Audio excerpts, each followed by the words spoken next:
Hello and welcome to Faster Masters Rowing Radio. In this episode, you'll discover why an acute catch angle is easier. Feel the grip of the oar handle, smooth yet firm in your hands. Taste the salt of your own sweat and the occasional splash of water. It's all part of the journey. Welcome to another episode of Faster Masters Rowing Radio. Each week, our host, Masters rowing coach Rebecca Caro, dives deep into the world of Masters rowing. Whether you're on the water or in the gym, join us to become a faster master. Let's go rowing.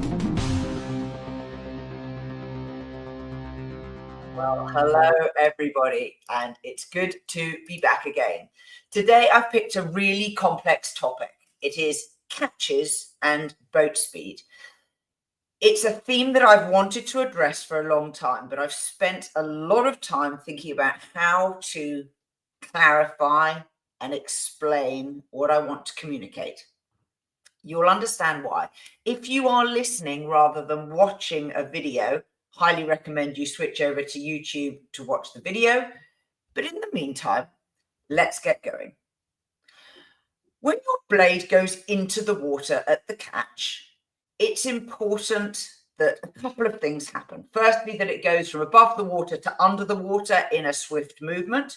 And secondly, that the face of the blade, the slightly curved front edge, actually grips onto the water. If you've ever watched a slow motion video or been videoed yourself and the coach has gone through like frame by frame to see what you're doing at the catch, what you're looking for is the moment when you get a little pile up of water in front of the face of the blade. And that's usually considered the point at which the blade is gripping the water. The water block has been engaged with the face of the blade, and the blade is starting to lever against it, and hence you get this little pile up of water in front of the blade. So that lock-on point is hard to achieve. But part of your ability to get that and to get it early after the blade goes into the water depends on how and where you put your blade into the water. So let's start by having a think about the blade face to the water. Now, this is a phrase I have just completely invented. And just to remind you, I'm not a physicist.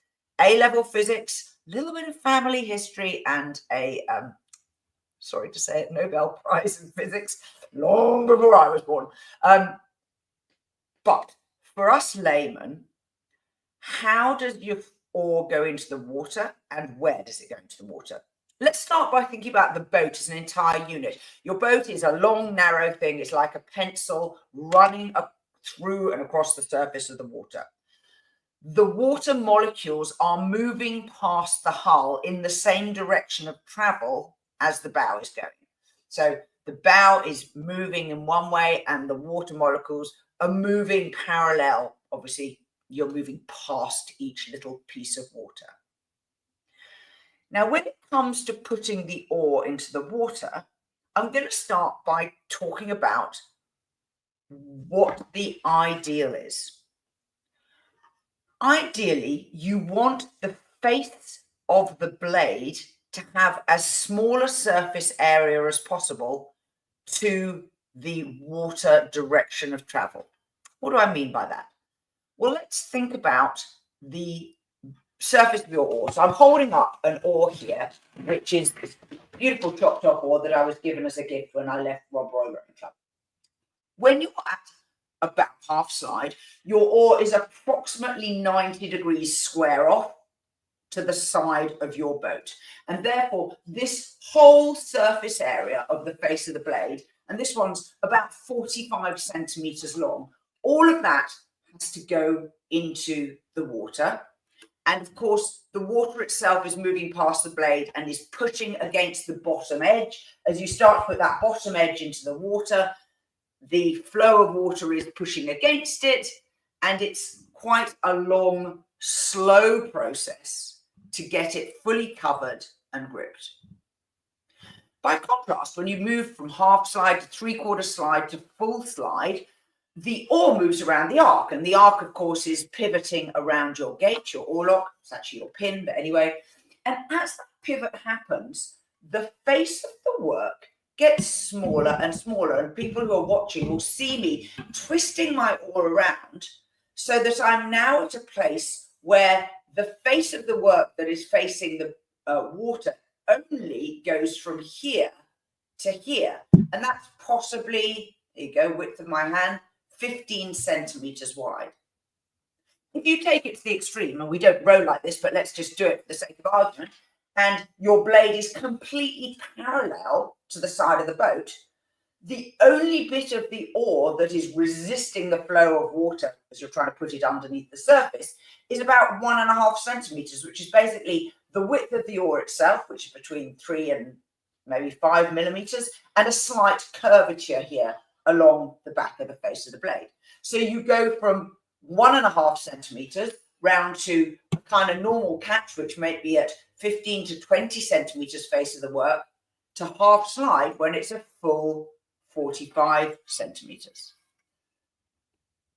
So you can see that when you have a smaller blade face to the water, it goes in easier. So if your hand, my hand is the blade and it's parallel to the side of the boat, it goes in super easy regardless of how fast the boat's moving, because the water flow and the face of the blade, the 1.5 centimeter width, is in the same exact plane. Going around to your kind of normal catch position, again, you don't have the full surface area of the blade against the flow of the water. You have a limited surface area. So you might feel that you can really carve your blade into the water and it goes in a little more easily than it does at half slide. So think about it. When you're doing your short slide warm-up and you're rowing arms only, it's actually quite hard to get the blade under the water because you've got that full surface area of the blade. And as a consequence, if you look closely, you'll see that you miss a lot of water. It takes a while for that blade to go under the water, however hard you try, because you've got the flow of the water pushing against the back of the blade and trying to prevent it from going under the water. So in effect, the water is kind of slower when you get right round to the catch because your surface area is smaller. And so it feels easier to get your blade under the water. Now, I hope I haven't completely sort of blown your mind and got you very confused with this.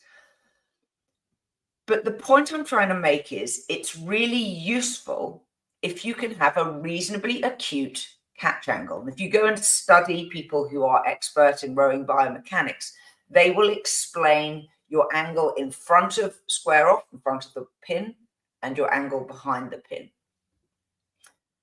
You may need to adjust your rigging in order to achieve this. But one way to help ensure that you have a good acute catch angle is as you prepare your body on the recovery, when you've got to half slide, your body angle is leaning forwards and your arms are extended. And from there to full slide, your legs and your seat are going to move completely parallel. They're on the seat rail tracks. They can only go straight. It doesn't matter if you're doing sweep or sculling. However, in sweep, you have a bodily rotation around your pin. So ideally, you want your shoulder line to be parallel with the oar handle. And for your eyes, if your eyes look out the side of the boat that you're rowing, your body tends to follow your eyes. So often a coach will say, look out over the shoulder of the person in front of you towards your side. And then that helps you get a little more rotation. In the sculling, your arms are attached to the handles and the handles are pivoting on your pin. And they are moving in an arc of a circle. So they're not going straight parallel, they're going round a piece of a circle. So from around half slide, that's when in sculling, your hands come out of crossover And in sweep, it's when you start your rotation around the pin.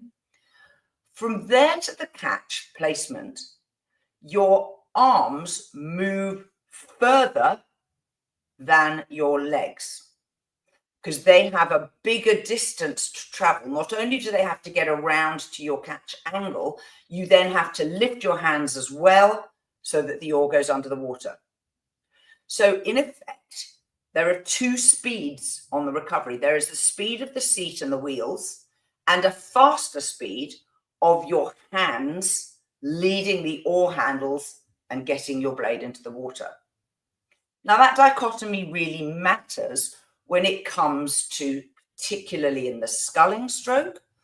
You cannot afford to have your hands moving parallel. They've got to go wide around the arc of the circle so that you can get an acute catch angle. So if you finish your recovery and you get to full compression and your hands are still maybe just over the rigger and your handles are over the side of the boat so that if you drew a line down from where your thumb is holding the end of the handle down to the edge of the boat, it's only right on the edge of the sax board, you will not have a very acute catch angle. If you can allow your arms to go wider, you will get an acute catch angle without having to change your body, your seat, and your legs. Okay. And that going wide feeling helps to change the blade angle of attack from maybe this, which is around a 45 degrees to the side of the boat, to maybe 40 degrees. So a little bit different, but I'm showing people on the video the face of the blade, and that's maybe reduced it by 3 to 5 centimeters in terms of the surface area that is in front of the water.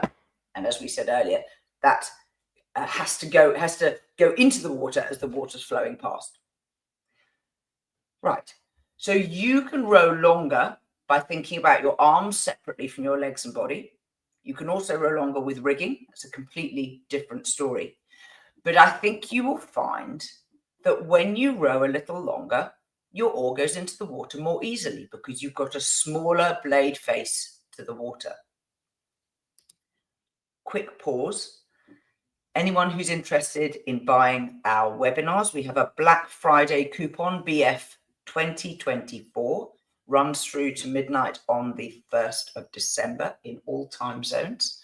I very much hope you will take advantage of that and go and snag yourself a discount on one of our webinars. So you could get rigging for masters. You could go and get rowing and data. You could go and get rowing through menopause. There are quite a few others as well. Our Masters v Juniors, which is incredibly popular, is also included in the webinars list. Back to our catches and boat speed.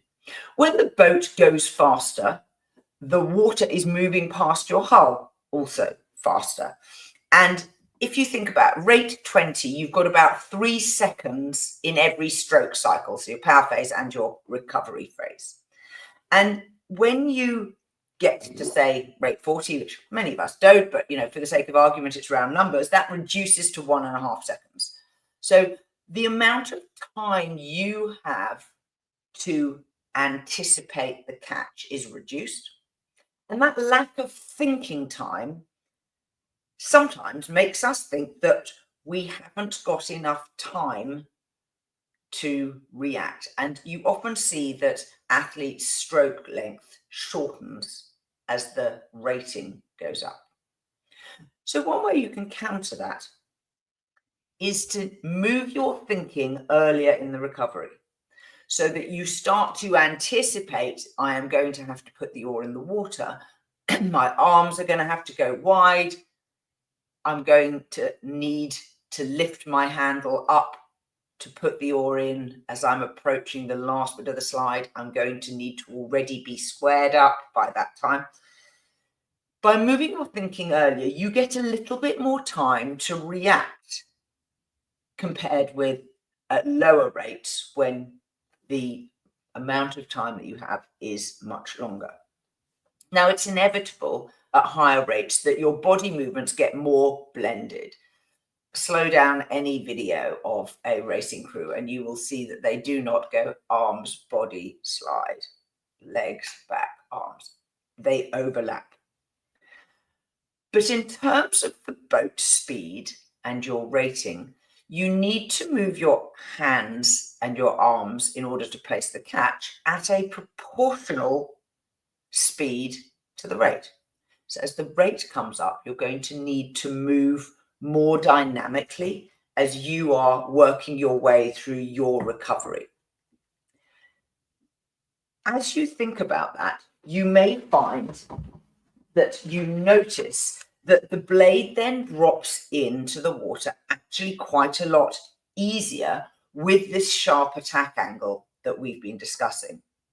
So your goal is to feel as though you miss no water at all at the placement at both low rates and at high rates. There's a way to help train yourself to do this, and we used to call it the holding the boat speed exercise. And you'd go from full slide rowing down to half slide rowing. And obviously at half slide, you've got less distance to travel. So it's a nice way of simulating a higher stroke rate, because you are at a higher stroke rate, even though you're not at full length. But when you transition from full slide to half slide, the boat is still traveling on that first stroke at the same speed as it was for full slide rowing. So you get the impression as you come up to the catch for that first half slide stroke that the water's moving super fast. And so you have to get prepared early, emphasize your early pickup, your early connection with the water. So you may need to move your body more dynamically. You may need to move your hands into that lifted catch position a little bit earlier so that you've got pressure on the face of the blade. And what you'll find is as you do 3 or 4 strokes at half slide, the boat speed starts to lower and it becomes easier and easier to feel an early grip on the water at half slide. So then what you need to do, because we're pretending that we're going to try and maintain the same boat speed we had at full slide. So you're going to have to work a lot harder. And so by working harder, what you find is you get a kind of lightness on the catch, like the placement is early and light, and yet you feel a connection reasonably rapidly because you are moving dynamically quite quickly off that catch placement position, and you're pushing the water away slightly faster than you would have done at full slide. Then go back to full slide rowing, get the boat running again, drop down to half slide again and try and hold on to your boat speed at a higher rate, keeping your catch angle the same as it was when you were rowing at full slide. And you just notice how easily you think the blade drops into the water. Now, you can play around with your rig, as I suggested. Shorter blades, you might move your foot stretcher towards the stern. If you move it towards the stern, you might need to shorten your inboards. But moving it to the stern typically gives you a sharper attack angle because you can reach further around that arc of the circle around your pin. You can get your hands maybe a centimetre. Remember, 1 centimetre on the handle is 3 centimetres roughly at the tip of the blade, both in sweep and sculling.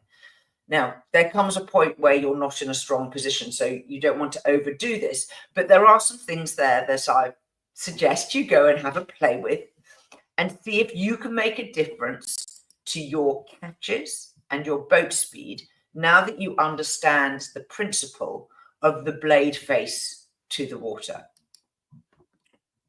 Until next time. We are part of the Rowing Chat Podcast Network. Please tell your fellow rowers about the show. If you've learned just one helpful thing from today's episode, please consider supporting the show for as little as $1 per month by visiting fastermastersrowing.com/podcast.